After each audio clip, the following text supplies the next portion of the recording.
Le projet que le département de la Vendée va mener, c'est un projet d'une liaison fluidifiée, sécurisée entre nos deux pôles majeurs que sont Fontenay-le-Comte et La Rochelle. Nous choisissons la solution de 3 voies pour cet axe-là pour plusieurs raisons. Premièrement, parce que nous allons faire des économies foncières, puisque nous avons comme ceci moins besoin d'emprise. Deuxièmement, nous allons pouvoir porter le projet plus rapidement puisque nous travaillons sur l'axe lui-même.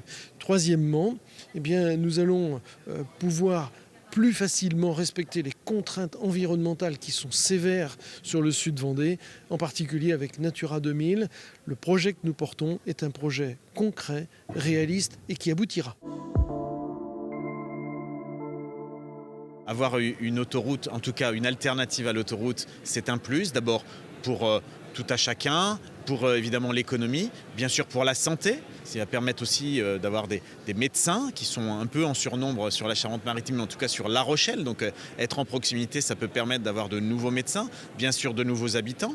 Donc être une sorte de base arrière de La Rochelle, puisque je me suis exprimé tout à l'heure en disant que nous sommes dans un bassin de vie de 500 000 habitants, dans le cadre du pôle métropolitain entre Niort, La Rochelle et La Roche-sur-Yon. La plupart des entreprises effectivement souhaitent implanter à Fontenay-le-Comte, souhaitent aller davantage évidemment sur La Rochelle. Cette voie sécurisée, c'est un atout supplémentaire.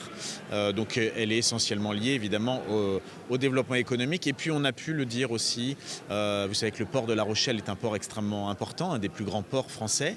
Donc voilà, en termes de flux, pour le monde agricole aussi, pour aller vers le port de La Rochelle, qui est un des premiers ports céréaliers de France, évidemment c'est un atout supplémentaire.